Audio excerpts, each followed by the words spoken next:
સાગબારા તાલુકા પંચાયત કચેરીમાં ઠેર ઠેર ગંદકીથી લોકો ત્રાહિમામ। સાગબારા તાલુકા પંચાયત કચેરીના અધિકારીઓ તેમજ કર્મચારીઓ પાન મસાલા ખાઈને પિચકારીઓ મારે છે। સરકાર દ્વારા સ્વચ્છતા અભિયાન ઉપર ભાર મૂકવામાં આવી રહ્યો છે। આ અભિયાન માટે સરકાર દ્વારા વિવિધ કાર્યક્રમો કરીને લાખો રૂપિયાનું આંદોલન કરવામાં આવે છે તેમજ સ્વચ્છતા અંગે સ્લોગન પણ વહેવડાવવામાં આવે છે અને સ્વચ્છતાની જાળવણી માટે સરકારી અધિકારીઓને જવાબદારી પણ સોંપવામાં આવી છે। આ માટે સૌપ્રથમ તો સરકારી કચેરીને સ્વચ્છ રાખવા માટે જે તે કચેરીના અધિકારીઓની જવાબદારી હોય છે। ત્યારે સાગબારામાં આવેલી તાલુકા પંચાયત કચેરીમાં સ્વચ્છતા અંગે લીરે લીરા ઉડતા દેખાઈ રહ્યા છે।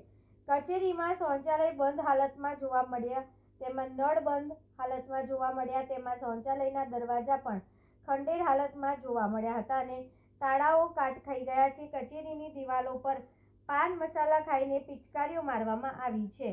તાલુકા પંચાયતની કચેરીની દિવાલ ઉપર ગંદકી કરવી નહીં તેમજ પાન મસાલા ખાઈને પિચકારી મારવી નહીં તેવા બોર્ડ લગાવવામાં આવ્યા છે। તેમ છતાંય કચેરીઓમાં અનેક જગ્યાએ પાન મસાલાઓની પિચકારી મારીને દિવાલો ખરાબ કરી દેવામાં આવી છે। તમામ બારી બારણા ઉપર કરોળિયાના ઝાડા જોવા મળે છે। શૌચાલયમાં પણ અતિશય ગંદકી થવા પામી છે, જેના કારણે અતિશય દુર્ગંધ મારે છે। પાણીની કોઈ વ્યવસ્થા નથી, પાણીના નળ બંધ હાલતમાં જોવા મળ્યા હતા। આમ કચેરી આખી ગંદકીથી ખદબદે છે। આમ સરકારી કચેરીમાં જ સ્વચ્છતા અભિયાન જાળવી શકાતું નથી તો બહાર કઈ રીતે સ્વચ્છતાની વાતો કરી શકે। પ્રતિનિધિ મિનહાજ મલેક, નર્મદા।